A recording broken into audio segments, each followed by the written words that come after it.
नमस्कार दोस्तों, स्वागत है हमारे YouTube चैनल में। मैं बीएन सिंह आप सभी का पुनः एक बार स्वागत करता हूं। आज के इस वीडियो में मैं आपको पितृपक्ष और पितृदेव पूजन के लाभ के बारे में बताने वाला हूं। पितृपक्ष पितृपूजन हिंदू धर्म में एक विशेष महत्ता रखती है। तो आइए वीडियो को शुरू करते हैं। आश्विन कृष्ण प्रतिपदा से लेकर अमावस्या तक 15 दिन पितृपक्ष के नाम से विख्यात है। इन दिन लोग अपने पूर्वजों को जल देकर उनकी मृत्यु तिथि पर पावन श्राद्ध करते हैं। माता पिता आदि पारिवारिक मनुष्यों की मृत्यु के पश्चात उनकी तृप्ति के लिए श्रद्धापूर्वक किए जाने वाले कर्म को पितृ श्राद्ध कहते हैं।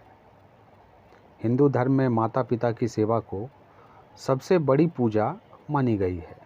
इसलिए हिंदू धर्म शास्त्रों में पितरों का उद्धार करने के लिए पुत्र की अनिवार्यता भी मानी गई है।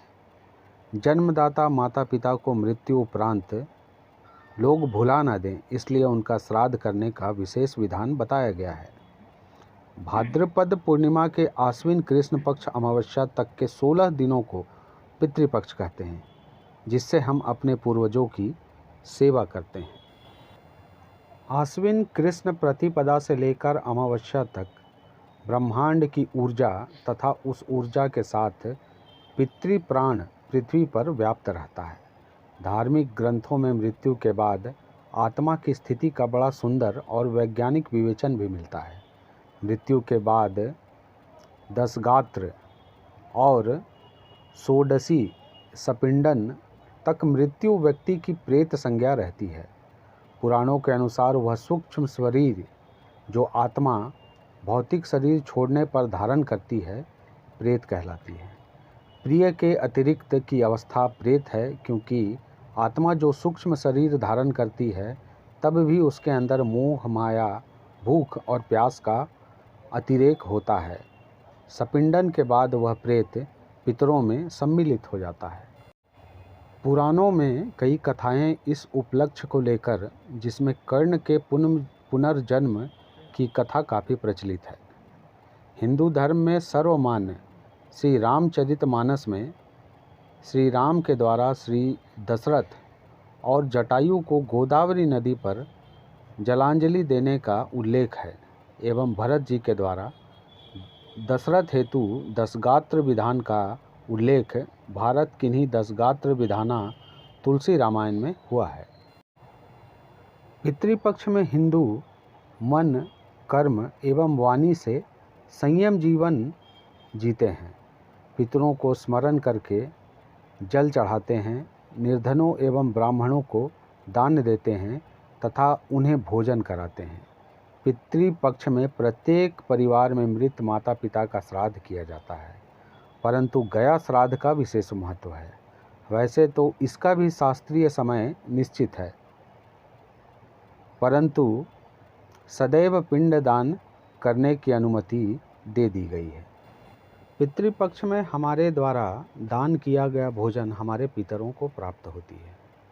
अतः यह भी आवश्यक है कि हम याद करें कि हमारे जो पितृदेव थे उन्हें क्या प्रिय वस्तु थी, उसका दान अवश्य करें। वह दान करने से उनको प्राप्त होती है। वो सारी वस्तुएं जो आप स्वेच्छा से श्रद्धापूर्वक अपने पितृदेवों को समर्पित करते हैं, वह सारी वस्तुएं उनको निश्चित ही प्राप्त होती है। उनकी सारी व्यवस्था, जैसे वस्त्र, उनके चप्पल, छाया हेतु छाता एवं अन्य सामग्री जो उन्हें प्रिय हो, अवश्य दान करें। पितृपक्ष के समय क्या क्या चीज़ें ना करें, यह अति आवश्यक है, क्योंकि पितृपक्ष में जो कार्य मना किए गए हैं उनको करने से निश्चित ही उस घर पर, उस व्यक्ति पर पितृदोष लगता है। अतः यह जानना भी आवश्यक है कि पितृपक्ष में हमें क्या क्या नहीं करना चाहिए। सर्वप्रथम, पितृपक्ष में किसी प्रकार का मांसाहार ना करें। मांसाहार करने से शरीर की शुद्धता नष्ट हो जाती है। दूसरी, पितृपक्ष में जिस तिथि तक आपको तर्पण करना है उस तिथि का ज्ञान होना आपको अत्यंत आवश्यक है। जैसे किसी व्यक्ति की मृत्यु यदि अंग्रेजी तिथि के अनुसार 12 तारीख को हो गई है तो यह आवश्यक नहीं है हिंदी तिथि के अनुसार भी वह तिथि 12 ही हो। किसी ब्राह्मण देव से उस तिथि को बताकर यह निश्चित कर लें कि इन 16 दिनों में आपकी तिथि कौन सी होगी। उसी तिथि को यदि आप तर्पण करते हैं तो निश्चित ही यह फलदायी होगा। तीसरी बात, पितृपक्ष में कभी भी नए सामान अथवा नए वस्त्र नहीं खरीदने चाहिए। चूँकि पितृपक्ष पितृदेव का समय है, अतः नए वस्त्र या किसी नए वस्तु का अधिकार सिर्फ पितृदेवों को है। अतः इस बात का ध्यान रखना विशेष महत्वपूर्ण है। इसके उपरांत भी यदि किसी व्यक्ति को तिथि की जानकारी ना हो पाए तो वह अमावस्या के दिन अपने सारे तर्पण उस दिन कर लें।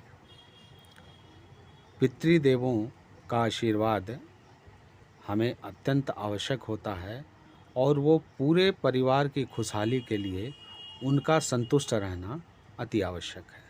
अतः श्राद्ध पक्ष पितृपक्ष में किसी भी प्रकार से अपनी पितृदेवों की अवहेलना ना करें, पितृदेवों को सदैव खुश रखें। आज के वीडियो में बस इतना ही।